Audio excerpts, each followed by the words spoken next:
Hello and welcome to the Virtually Viking Show, where we bring you the latest news and insight from SJR State. I am your host, Sunshine Neely, and today we have a new and exciting episode lined up for you. I am thrilled to introduce our guest, Dr. Yvette Jones, and SJR State's very own instructor, Jarvis Wright. Thank you for being here today. Thank you. Thank you. And both of the individuals are esteemed members of the Club of Palaca and passionate advisors of the new Rotaract Club at SJR State. So, this club is a dynamic initiative designed to empower students to make a tangible impact in their communities through service projects and networking opportunities. So, whether you're a student eager to get involved or you're a community member that just wants to know more about it, sit back and enjoy this episode. So, guys, we're just going to dive right into our topic today. So, can you share with me the inspiration behind starting this new club at SJR State? Okay, so the need to start a Rotaract club, it stemmed from our desire to train up our next generation of leaders and future public servants. We want to ensure that the local college students are able to learn leadership skills that they can use later on in life, and also to help them know how to serve the community. Now, is there anything that you want to add to that, Jarvis? Yes, absolutely. From a professor perspective, I teach SLS, Yeah. and one of the things that we talk about a lot is the need for acquiring experience and community service and volunteer hours that will help to put on your resume as you are building this portfolio to go into your future careers. So this is a great opportunity for students to take advantage of in order to do that and to go on their resume and to get those skills that employers are looking for.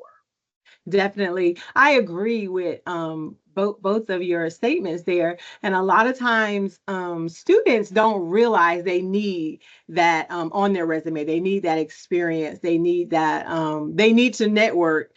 So it's great that we have this opportunity and we're encouraging students to actually join in and partake in this new club. Now, Jarvis, how long did it take you all to establish the club?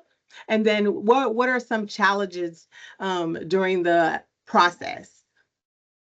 So the funny part is I kind of stumbled in on the establishment of this club.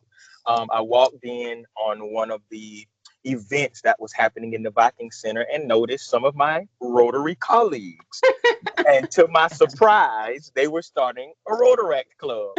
And so it kind of all fell in place. And I think that's been about 3 weeks ago.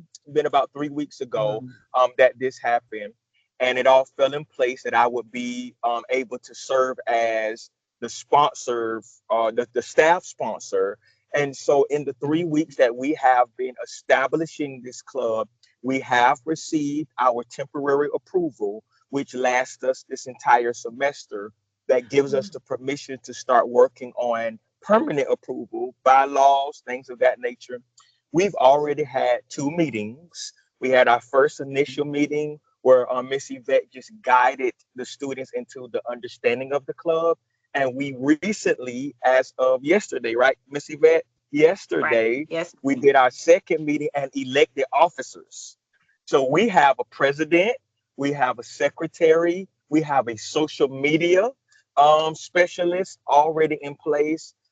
We have about 7 or 8 starting members, and oh, to be honest, we really haven't had any challenges. As of right now, it's been pretty smooth. Our greatest endeavor right now, of course, is to get membership. to get membership. And so that's where we're sitting our hat right now. Definitely. I love that for you guys. And I am certain that you're going to get more members as students and the community learn about this new opportunity here on campus. Um, So I know you're in the beginning stages. I know everything is new, but can you share with me, Yvette, what type of service projects that the club plans to focus on potentially, or some ideas? So yeah, we currently Rotary has 7 focus areas, and that includes peace building, disease prevention, clean water and sanitation, maternal and child health, basic education, community economic development, and supporting the environment. So our projects, whatever service projects we choose to do, they will align with one of those focus Okay. areas. And so we have some service projects that Rotary is already scheduled. For instance, we have a trail cleanup that's coming up on April 5th. So we're asking our Rotaractors to participate and collaborate with the Rotary Club of Palatka. So that'll be one of our service projects. But basically, the Rotaract Club is going to be a club that is run by the students, because that's what we want. We want them to be the leaders. We Right. want them to come up with the service projects. We want them to identify areas of need within our community that need to be addressed. So basically, the service projects, they're going to determine which service projects we're going to do. So I'm excited about them doing that. They've already talked about some things that interest them. So I think we're going to have a great club. And that's really good. So it's almost, I love the fact that and correct me if I'm wrong, club members of the new club can actually partake in any opportunities or activities that Rotary is doing. Is that correct? Can they volunteer and assist? Yes, and we want them to. We also, so we have our Rotary Club, Rotary Club of Palatka, but we also have a high school version of Rotary and Rotaract, which is Interact. Wow. Uh-huh. And so one of the things that we're looking at doing is have our Rotaractors get involved with the Interactors in kind of a Yeah, mentorship capacity. And whenever they're doing things, they can also help in that area too, like help volunteer with the Interactors definitely. as well. We Then also have what's called I'm sorry. no, We have what's called a right. Oh, go ahead. no, no, go ahead. I know. Really quick, when you mention about the club that you have at at the high school level, and so Mhm. I do want to mention that dual enrollment students, if you have high school dual enrollment students, they can partake in clubs here at SGR State. So I wasn't, Right. yeah, okay. Okay, so we actually ran into that when we were at open house the other day, and a Mm-hmm. lot of the incoming students were the dual enrollment students, and where they may not be old enough, because with Rotary, I think you have to be at least 18 Okay. to participate. They could still participate in our Interact club, and once they turn 18, they can transition to the Rotaract club.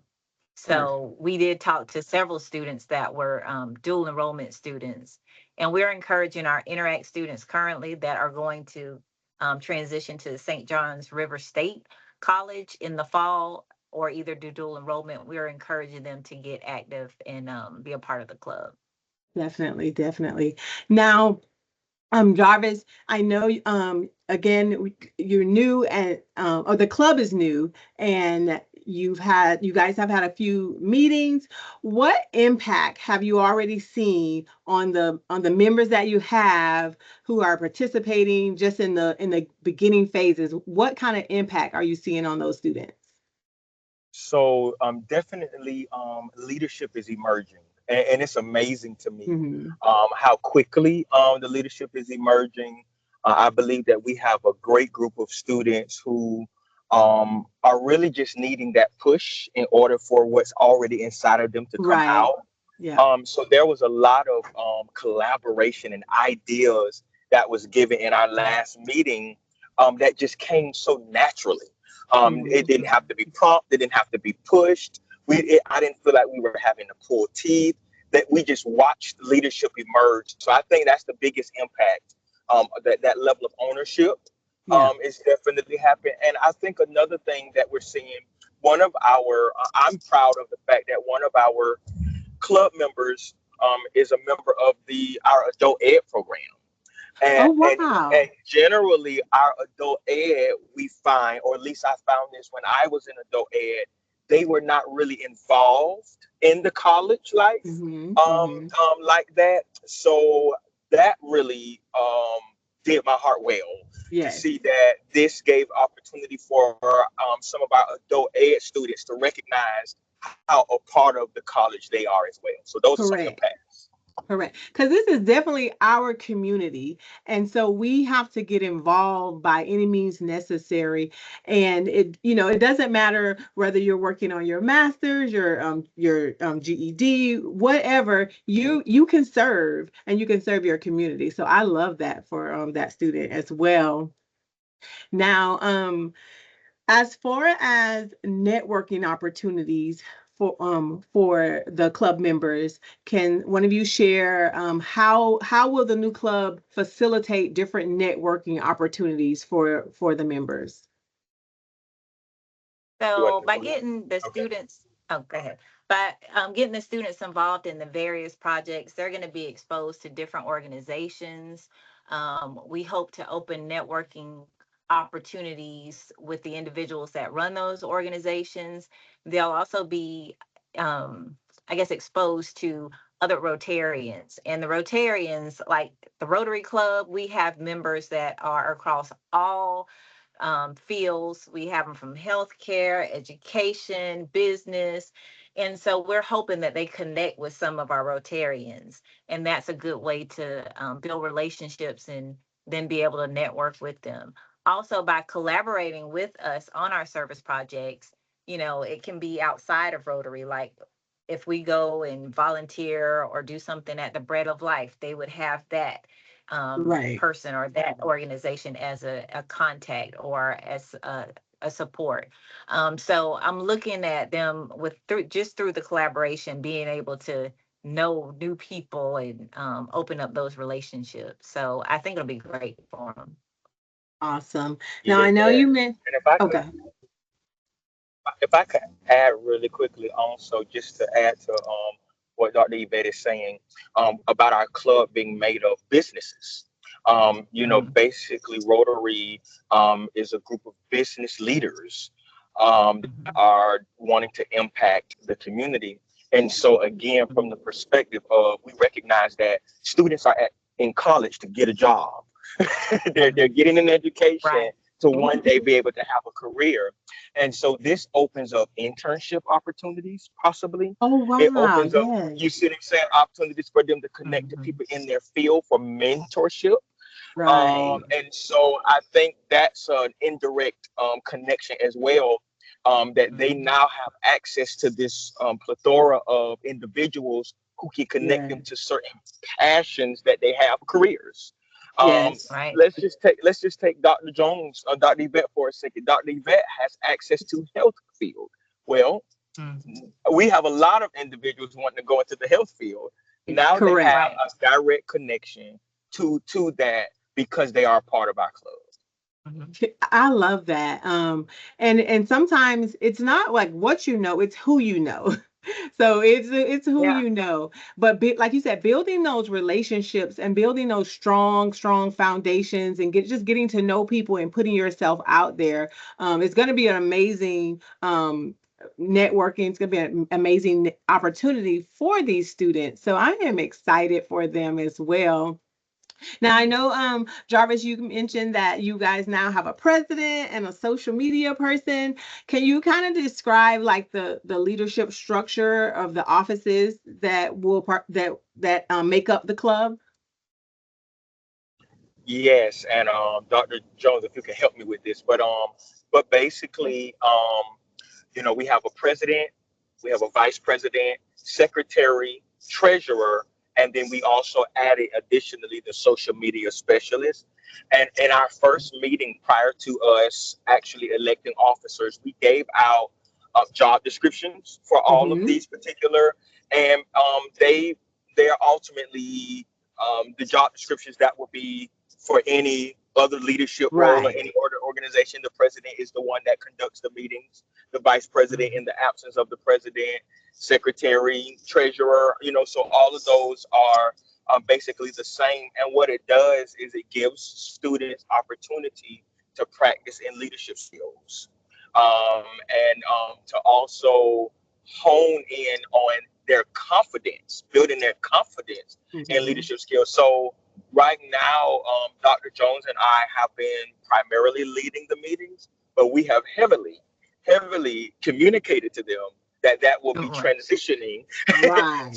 them leading the meetings themselves. Mhm. They will be coming up with the service projects, and we will simply be there as a great support to make sure that they succeed. Right. And my next question, and really you answered it. My question was, how does the club ensure that all voices are heard and valued in its activities? Well, of course, because the students are going to take responsibility, um, Mhm.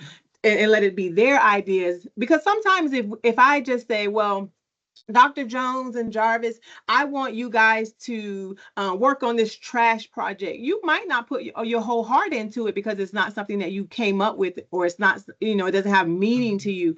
But when the students are able to get something that they're passionate about, that they love, and that means something to them, there's a different outcome. So that is great. That is great. Absolutely. Um, now for the advisors, do you have any short-term goals that you're trying to establish? I know one is definitely increasing membership, but do you have any other short-term goals for the club as an advisor? So yeah, we want to make sure that we number one get our approval, our permanent approval. We plan once we have permanent approval to celebrate that because Rotaract was at the college prior to COVID, and then we kind of took a break. So we are really going to celebrate the fact that we're bringing this club back. And so when we get our permanent approval, that definitely is one of our short-term goals, and we're going to celebrate it. So that, and of course, like you said, increasing membership, those are short-term goals. Long term, we just want to be that club that everybody wants to join, because they want to make a difference in their community. And we want to do projects that are innovative, not just like things that everybody else is doing. We want the students to come up with something creative and innovative, something that's going to be sustainable, that Right. students after them, once they graduate, can continue to do. And hopefully we'll have some kind of signature service project that we do that's the Rotaract, Rotaract Right. specific. That's our thing that we Annually. do. So that's some of the things that I'm looking at, but just making a difference. And also I think that the students are looking towards getting involved in possibly collaborating with other colleges, because Rotaract, you can have a college-based or university-based Rotaract, you can have a community-based Rotaract, and then there's Rotaracts outside of our country. So I think one of our long-term goals is to collaborate with either other Rotaract clubs, whether it's university-based or community-based, and then Mhm. also internationally as well. I think that would be an awesome thing for us to do. So those are some of the Awesome. goals that we have. Awesome. Now, as advisors, so what day and what time are your meetings? Are we meeting? You tell me. How are So, you meeting? Yes. So okay, our so we're meetings, meeting. Oh, go and ahead. can you hear me? Yeah. Yes. So we actually just established that, and again, it was student led, and what the Right. students came up with is that we would meet twice a month right now because we're really getting established, and Mm-hmm. those meetings are held on Wednesdays at 1:30. And what the students also decided that to accommodate for the fact that college life is busy, that they would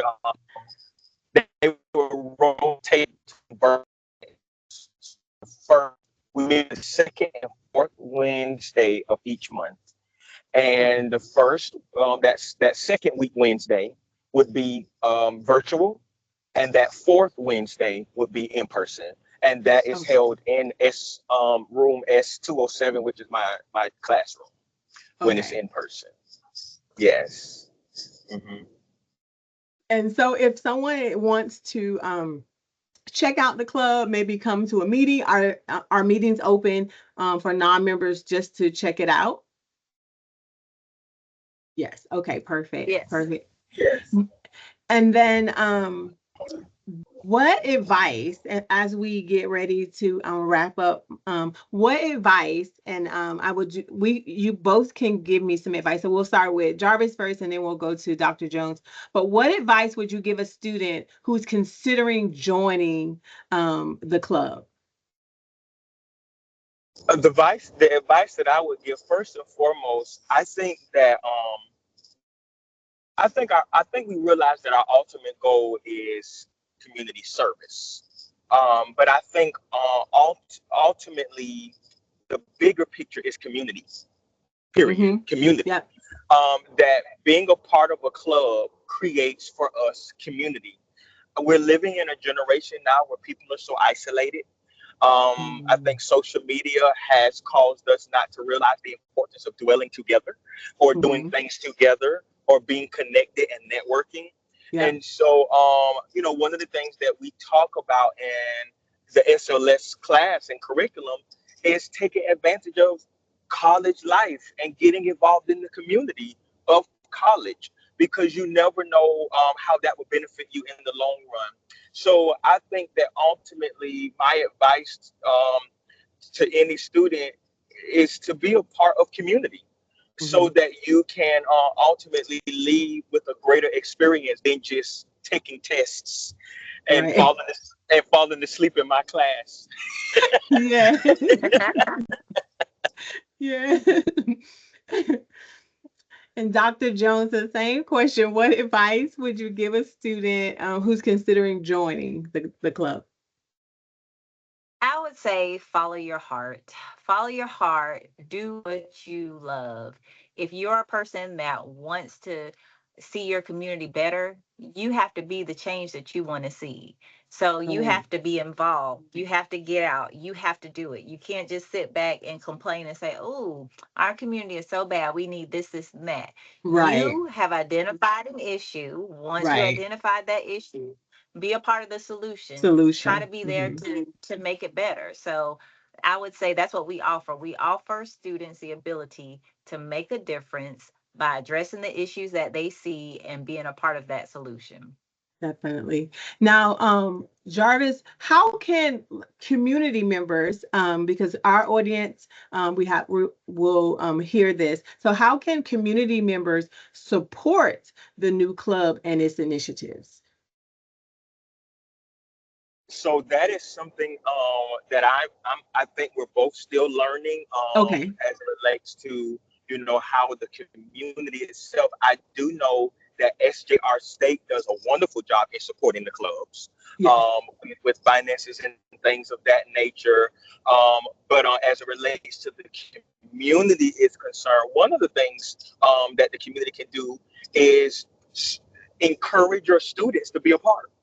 Yep. Encourage your students to be a part of it. If you see an advertisement, or if you are a business leader or things of that nature, you can root the students on who are actually doing those particular community service. Um, I would hope that in the future we will be able to establish some kind of financial support as well, Hmm. Hmm. to be able to do that so that we can do bigger and better projects. Rotary, Rotary is known for really stepping up in the community and doing a lot of things, both big and small. Just really quickly, I can remember, most people know Rotary for Project Play.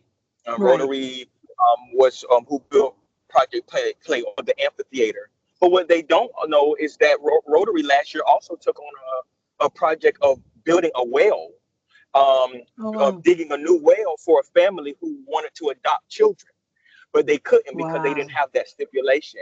And Rotary came together to make that happen. That's awesome. So, Definitely. Rotary, so it takes a lot of finances. Is ultimately what I'm saying Oh, to yeah. really make an impact in certain things. So I'm really hoping that we'll be able to even get financial support. But in addition to that, encouraging your students to join and rooting on the students who are members if Who you are see them members. in the community. Definitely, definitely. Um, so as we wrap up, is there anything else that either of you would like to share with our audience today? So I wanted to give my advice on how the community could support as well. Definitely. And so, in addition to what Jarvis said, I really think that they can support us by serving the community as well. Like when they see us doing something or when we're collaborating with Rotary, there's also opportunities for the community to get engaged and involved as well. So Mhm. I would love to see that community involvement. Also, to Right. kind of piggyback off of what Jarvis said, we can always take support from them as far as when if the Rotaract Club is doing something, maybe providing us with some snacks or providing, with breakfast or things like that. But there's always ways to get involved. That support is needed. Yes. So, there's many different ways to support. And then also, when you're talking about Rotary in general, like Jarvis was saying, the project play. Everybody knows about project play. Nobody really knew probably about the well. But we also, one of the other things that we're bringing back this year that I'm proud to say that we're bringing back this year is the Rotary Health Screening, which Oh, is mm-hmm. where you can get a panel of labs for a discounted price. And so this year, it'll be the 28th year that we have done that. And that is an awesome thing that we do in the community because it allows some people that may not have access to healthcare to Mm-hmm. be able to get those labs and identify things that may be harmful to their health. So it is a Right. life-saving event.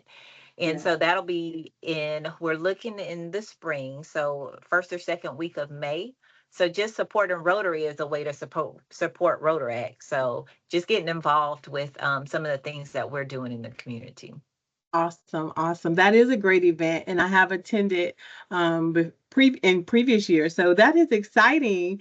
And I'm just excited for the club to return to the to St. John's River State campus here in Palaca, and so we are excited. And so this is your official welcome back. And and Jarvis, is there anything else that you want to share before we end our recording today? Thank you for having us. This was really, really fun, and thank you again always for just the support that we get from St. John's River State College to get what we need out there and to get that support. So thank you. Thank you. You're welcome. You're welcome. So, thank you guys for joining us today on this week's episode of Virtually Viking. A heartfelt thank you to Dr. Yvette Jones and our very own SJR State instructor, Jarvis Wright, for sharing the inspiring journey and the vision behind the Rodak Club here at SJR State. We hope you are excited as we learn about these opportunities and this new club. And we hope that students get engaged and learn about meaningful community service and building lasting connections. Remember, St. John's River State College is committed to fostering growth and leadership among our students.